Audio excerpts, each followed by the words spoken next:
Friends, welcome to my channel Swapna রান্নাঘর। যারা আমার চ্যানেলে নতুন তারা আমাকে অবশ্যই সাবস্ক্রাইব করতে ভুলবেন না। আমরা আজকে নিরামিষ রান্না করি। হ্যালো, আসসালামু আলাইকুম এভরিওয়ান, কেমন আছেন আপনারা? আর কথা না বাড়িয়ে মূল রেসিপিতে চলে যায়। আমি এখানে পেঁপে কেটেছি, না মোটা না চিকন, আলু কেটেছি ছোট ছোট করে।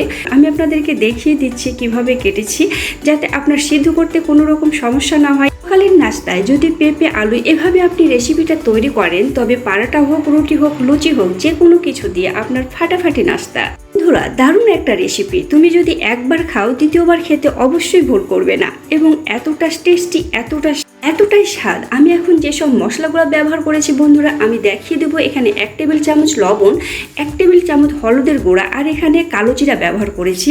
কালো জিরা আপনি ব্যবহার করবেন, তাহলে পেঁপের টেস্টটা অন্যরকম, আরও দ্বিগুণ স্বাদ বেড়ে যাবে।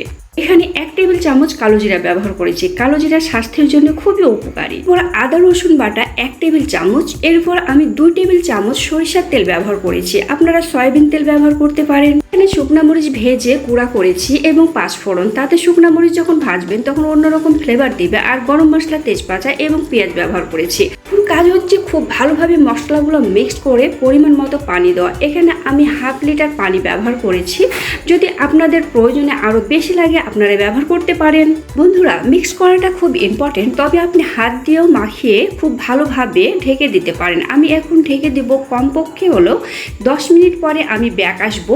বন্ধুরা, তোমরা যারা নতুন আমার চ্যানেলে, তারা আমাকে অবশ্যই সাবস্ক্রাইব করতে ভুলবে না। আর বেল আইকন বাটনটি অবশ্যই প্রেস করবে। কোনো ভিডিও ছাড়ার সঙ্গে সঙ্গে আপনি নোটিফিকেশনটি পেয়ে যান। এই সময় আমাদের খুব ভালোভাবে লক্ষ্য রাখতে হবে নিচের অংশে যেন লেগে না যায়। তার জন্য আমাদেরকে মাঝে মধ্যে অবশ্যই নেড়ে দিতে হবে।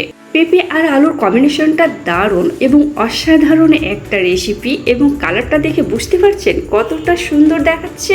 আমি এই সময় আবারও ঢেকে দেবো। ঢেকে দিয়ে প্রায় 10 মিনিট পরে ব্যাক আসছি। এবং আমি এই সময় দেবো কাঁচামরিচ, গোটা কাঁচামরিচ, শুধুমাত্র ফ্লেভার নেওয়ার জন্যে।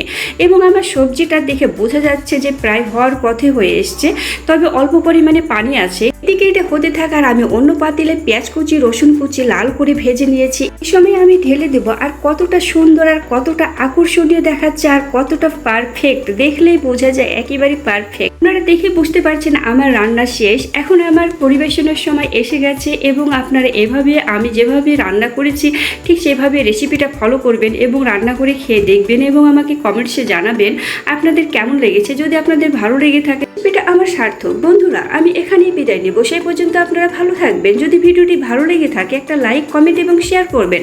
আমার জন্য দোয়া করবেন এবং আপনারা ভালো থাকবেন। খোদা হাফেজ।